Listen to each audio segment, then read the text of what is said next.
Hi and welcome to another video from Clever Stuff. Don't forget to like, follow, subscribe and share. In this documentary we're going to discuss the rise and the fall of the Berlin Wall. Berlin was divided between East and West since the end of World War II, with the Western powers occupying the western portion and the Soviet Union occupying the East. After increasing tensions between the Soviets and the Western powers during the first 15 years of the Cold War, the Soviet Union decided to build a physical barrier between East and West Berlin, thereby creating a real counterpart to the symbolic Iron Curtain that had divided the East and West since 1945. In this brief documentary, we'll discuss the key points surrounding the Berlin Wall, its history, why the Soviets built the wall, the crossing attempts, what were the effects of the Berlin Wall, what's left of the Berlin Wall, the fall itself, key points to take away, and key terms.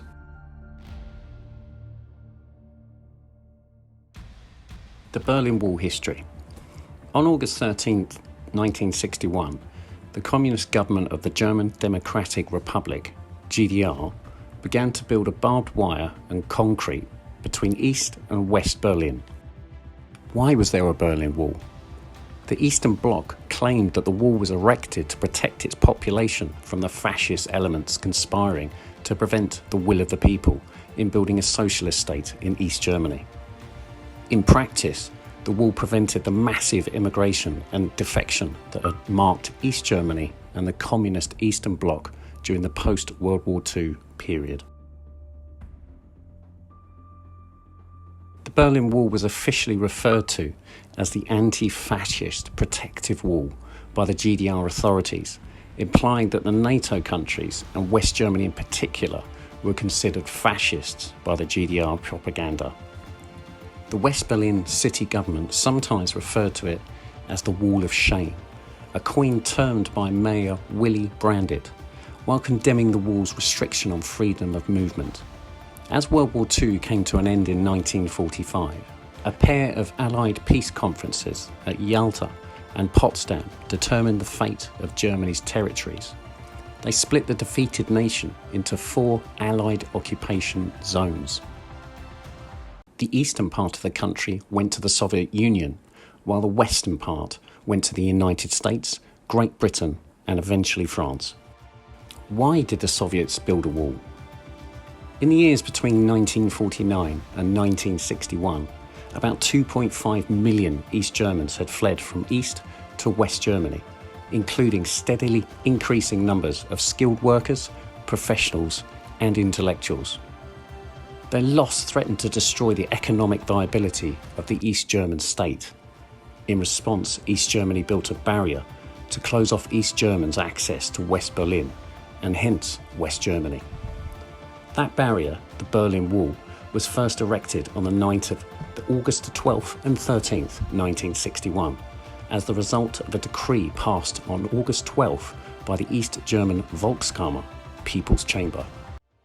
The original wall, built of barbed wire and cinder blocks, was subsequently replaced by a series of concrete walls up to 15 feet and were topped with barbed wire and guarded with watchtowers, gun emplacements and mines. By the 1980s, that system of walls, electrified fences and fortifications extended 28 miles through Berlin, divided the 2 parts of the city and extended a further 75 miles around West Berlin, separating it from the rest of East Germany. The Berlin Wall came to symbolise the Cold War's division of East from West Germany and of Eastern from Western Europe. The defection attempts. About 5,000 East Germans managed to cross the Berlin Wall by various means and reach West Berlin safely, while another 5,000 were captured by East German authorities. A further 191 were killed whilst attempting the actual crossing of the wall. Many to this day still feel that that figure is hugely underestimated, and that many more lost their lives. The East German government issued shooting orders to border guards dealing with defectors, though these were not the same as shoot-to-kill orders. GDR officials denied issuing the latter.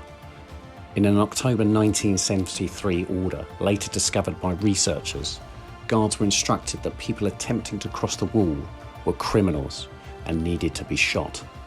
Do not hesitate to use your firearm, not even when the border is breached by the company of women and children, which is a tactic that the traitors have often used. Early successful attempts involved people jumping the initial barbed wire or leaping out of apartment windows along the line, but these ended as the wall was fortified. East German authorities no longer permitted apartments near the wall to be occupied, and any building near the wall had its windows boarded and later bricked up. On August 15, 1961, Konrad Schumann was the first East German border guard to escape by jumping the barbed wire to West Berlin. On August 22, 1961, Ida Schiekman was the first casualty at the Berlin Wall. She died after jumping out of her third-floor apartment at number 48 Brauneller Strasse. The last person to be shot and killed while trying to cross the West Berlin was Gunther Liftin, a 24-year-old traitor. He attempted to swim across the Spree Canal to West Germany on the 24th of August 1961, the same day that East German police received shoot-to-kill orders to prevent anyone from escaping.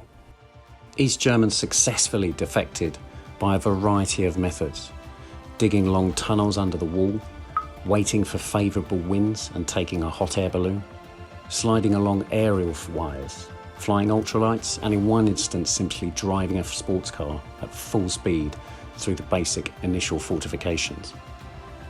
When a metal beam was placed at checkpoints to prevent this kind of defection, up to 4 people, 2 in the front seats and possibly 2 in the boot, drove under the bar in a sports car that had been modified to allow the roof and windscreen to come away when it made contact with the beam. They lay flat and kept driving forward. The East Germans then built zigzagging roads at the checkpoints in order to reduce this. What were the effects of the Berlin Wall? The rise of the Berlin Wall and subsequent occupation of East and West Germany caused an economic disparity between the two countries. West Germany was flooded with wealthy foreign soldiers who bolstered its economy, whilst East Germany, under the authoritarian rule of the Soviets, saw much worse conditions. With the closing of the East-West sector boundary in Berlin, the vast majority of East Germans could no longer travel or emigrate to West Germany. Berlin soon went from the easiest place to make an unauthorised crossing between East and West to the most difficult. Many families were split, and East Berliners employed in the West were cut off from their jobs. West Berlin became an isolated exclave of hostile land. West Berliners demonstrated against the wall, led by their mayor, who strongly criticised the United States for failing to respond. In 1961, Secretary of State Dean Rusk proclaimed, "The wall certainly ought not to be a permanent feature of the European landscape. I see no reason why the Soviet Union should think it is to their advantage in any way to leave that monument to communist failure." What's left of the Berlin Wall? A popular destination for wall tourists is Checkpoint Charlie, a former checkpoint between West and East Berlin. At the end of October 1961, Russian and American tanks faced each other for a long 16-hour period whilst the entire world looked on. Luckily, there was no new outbreak of war. In front of the Mauer Museum, founded in 1962, just 100 metres away, there is a small piece of original wall on display, as well as the original border post.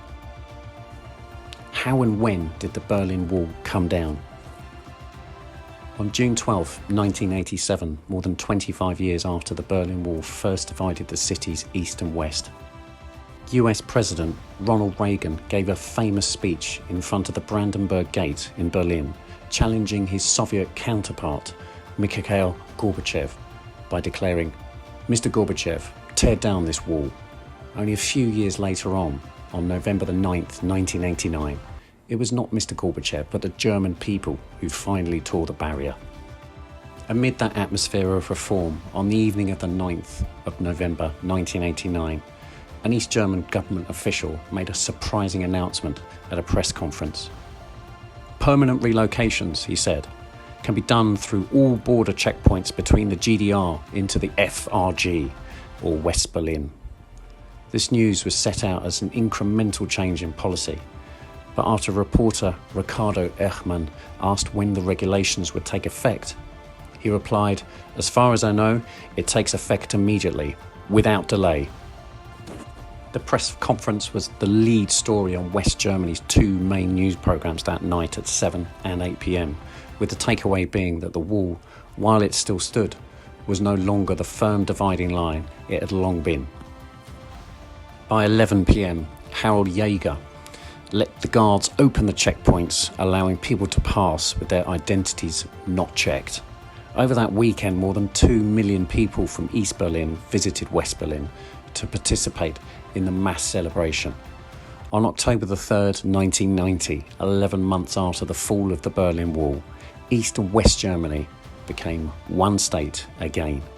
Despite the initial euphoria, the road to recovery for East Germany was long and difficult, with economic and social dislocation. Key points of the Berlin Wall. Berlin was divided between East and West since the end of the World War II, with the Western powers occupying the western portion and the Soviet Union occupying the east. After increasing tensions between the Soviets and the Western powers during the first 15 years of the Cold War, the Soviet Union decided to build a physical barrier between East and West Berlin, thereby creating a real counterpart to the symbolic Iron Curtain that had divided East and West since 1945. The main purpose of the wall was to prevent East Germans from fleeing, thus stopping an economically disastrous migration of workers. The Berlin Wall was officially referred to as the anti-fascist protective wall by the East German authorities, implying that the NATO countries, and West Germany in particular, were considered fascist by the East German propaganda. With the closing of the East-West sector boundary in Berlin, the vast majority of East Germans could no longer travel or emigrate to West Germany. And Berlin soon went from the easiest place to make an unauthorised crossing between East and West Germany to the most difficult. Many families were split, whilst East Berliners employed in the West were cut off from their jobs. Key terms: Checkpoint Charlie, the name given by the Western Allies to the best-known Berlin Wall crossing point between East Berlin and West Berlin during the Cold War. Inner German border, the border between the German Democratic Republic and the Federal Republic of Germany from 1949 to 1990. Not including the similar but physically separate Berlin Wall, the border was 866 miles long and ran from the Baltic Sea to Czechoslovakia. German Democratic Republic, a state in the Eastern Bloc during the Cold War period from 1949 to 1990. It administered the region of Germany occupied by the Soviet forces at the end of World War II.